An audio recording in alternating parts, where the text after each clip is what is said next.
Good morning. Welcome to Sanjita Daily Lifestyle Blog. এই মেঘলা দিনে একলা ঘরে থাকে না তো মন, কাছে যাব কবে পাবো ওগো তোমার নিমন্ত্রণ। হ্যালো বন্ধুরা, গুড মর্নিং। কেমন আছো সবাই? আশা করছি সবাই খুব ভালো আছো। আর বৃষ্টির দিনে সকাল সকাল আমি চলে এসেছি সঞ্চিতা আপনাদের কাছে একটা নতুন ব্লগ নিয়ে। আর এই দেখতেই পাচ্ছেন সকাল হয়ে গেছে, আর একদম সকালে উঠেই সদ্য দেখছি যে বৃষ্টি হচ্ছে। আর বৃষ্টি হচ্ছে দেখে মানে মনটা এত আনন্দ হচ্ছে। এই যা অসহ্যকর গরম, মানে গরম থেকে মুক্তি পাওয়ার একমাত্র আশা হচ্ছে এই বৃষ্টি। মানে কি বলবো, ঘুম নেই, চোখে কিছুই নেই, এত গরম, গরমে পুরো নাজেহাল অবস্থা। আর আমি সকাল সকাল চা খেয়ে নিলাম, আর এদিকে মা চাপিয়ে দিয়েছে রান্না বান্না। আর এদিকে মা ভাত ডাল তো করেই ফেলেছে, আর এখানে মাছ নিয়ে চলে এসেছি। তো আজকে মাছ আনা হয়েছিল ভোলা মাছ, এদিকে নিয়ে আসা হয়েছিল একটু কাতলা মাছ, আর সাথে এটা হচ্ছে সামুদ্রিক একটা আমরা বলি মোরলা। তো এই মাছগুলো আমার খেতে ভীষণই ভালো লাগে। সামুদ্রিক মোরলা, কাতলা মাছ টাতলা মাছ রুই মাছ তো প্রায় ডেলিই খাওয়া হয়, তো তার জন্য অতটা ভালো লাগে না, কারণ আমি সামুদ্রিক মাছটা একটু বেশি পছন্দ করি। তো মা ওদিকে ভাত ডাল তো করেই ফেলেছে, আর এদিকে একটু আলু সিদ্ধ করে ফেলেছে, আর এদিকে আজকে হবে ঢ্যাঁড়সের সবজি। তো ঢ্যাঁড়সের সবজি করার জন্য মা ওখানে ঢ্যাঁড়সগুলো কেটে নেবে। আর যেহেতু সকালে একটু তাড়াহুড়োতে রান্না হয়, সকালে একটু মানে কাজের জন্য রান্না বান্না করা হয়, তো তার জন্য মা কী করলো, আলুগুলো সিদ্ধ করে রেখেছিল, আর আমি এদিকে ভোলা মাছগুলো ভেজে ফেললাম।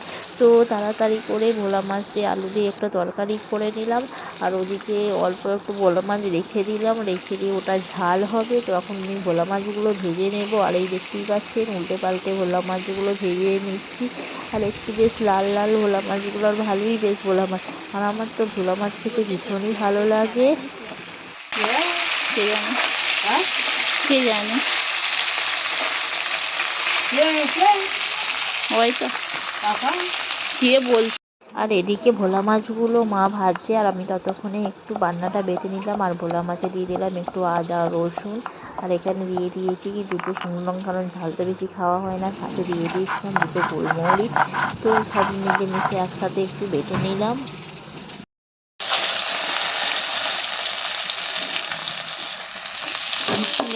তুলে নাও, তুলে নাও, তুলে নাও, দুটো মুড়ি খাও। একদম ইয়ে হয়ে গেছে, দাম তুলছি দাও।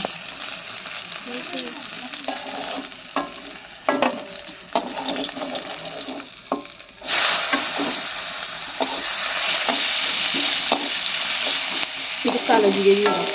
তো বন্ধুরা দেখতেই পাচ্ছেন ভোলা মাছগুলো মা একটু শক্ত শক্ত করে ভেজেছে, কারণ একটু নরম করে ভাজলে ভিতরটা একটু নরম হয়, আর অতটা খেতে ভালো লাগে না।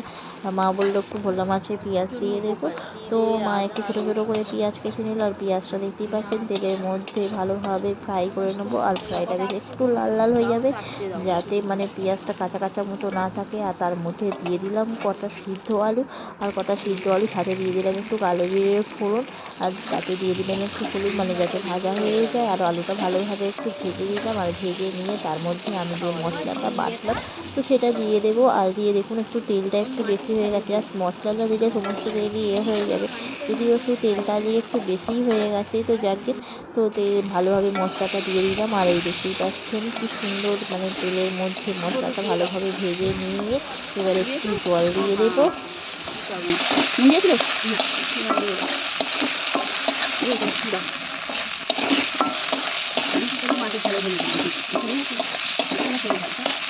টেনে নেয়, টের ফেল,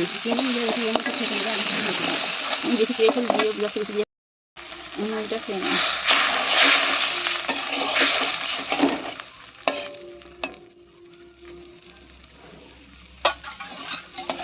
টিফিনটা ভরে দেবো।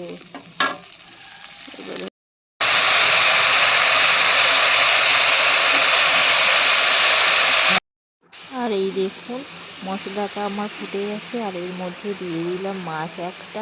যেহেতু এটা একটা অল্প রান্না, তো সেই জন্য একটা মাছ দিয়ে করে নিলাম। আর এটা জলটা মরা পর্যন্ত আমি এটাকে একটু ফুটিয়ে নেব, আর ফুটিয়ে নিলে একটু শুকনো হয়ে গেলে এটাকে আমি নামিয়ে নেব। তো রেডি হয়ে যাবে আমার ভোলা মাছের আলু দিয়ে একটা সবজি। তো বন্ধুরা দেখতেই পাচ্ছেন একদম জলটা একদম মরে গেছে, আর আমি নামিয়ে নিলাম একটু শুকনো শুকনো করে। তো আমার সবজি রেডি। যখন তাড়াতাড়ি মানে কাজের চাপ থাকে তো তখন এই ধরনের একটা তরকারি বানিয়ে জাস্ট সকালে খাবার মতো করে ছেড়ে দেওয়া হয়।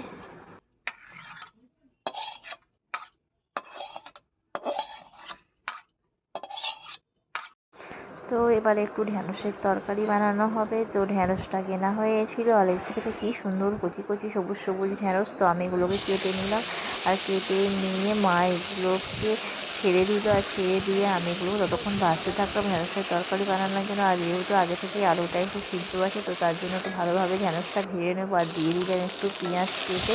তো ওর মধ্যে দুটো একসঙ্গে ভাজা হবে। আর আমি এখানে একটু মশলা বেটে নিলাম, শিলের মধ্যে একটু আদা, এক কোয়া রসুন আর একটু লঙ্কা দিয়ে দিলাম বেটে, আর তার মধ্যে মশলাটা দিয়ে দেবো। তো এবার ভালোভাবে নাড়াচাড়া করে নেবো, আর নাড়াচাড়া করে তারপর আলুটা দিয়ে ঢ্যাঁড়সের তরকারিটা বানিয়ে নেবো।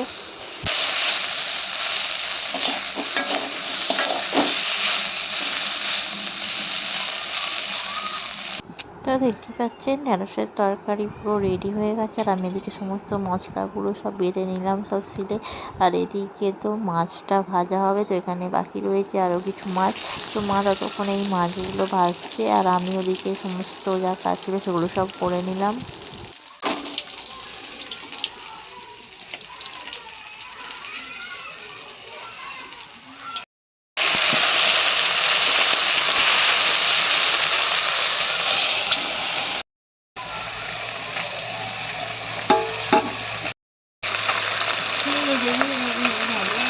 তো সমস্ত মাছগুলি ভাজা কমপ্লিট হয়ে গেছে, আর কিছুটা মাছ ভাজা থাকবে আর কিছুটা ঝাল থাকবে। তো আমি এখানে একটু ঝালের জন্য মশলা দিয়ে ভালোভাবে কষিয়ে মাছটা ঝাল করে নেব। আর ঝাল করা হয়ে গেলে তারপর নেক্সট যে ভোলা মাছটা আছে সেটাও করে নেব।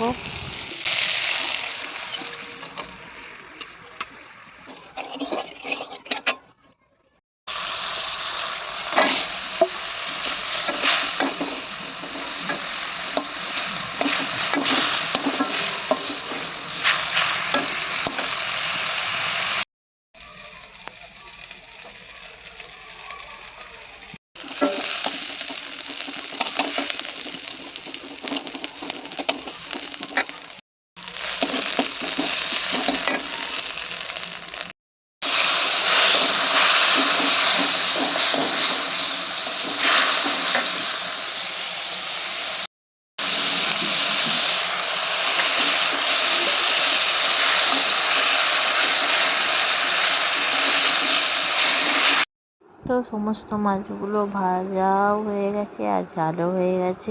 তো রান্নাগুলো সব শেষ হয়ে গেছে। তো বন্ধুরা ভিডিওটি কেমন লাগলো? ভিডিওটি ভালো লাগলে লাইক করবেন, শেয়ার করবেন অ্যান্ড কমেন্ট করবেন। দেখা হবে next video. Tata, bye bye.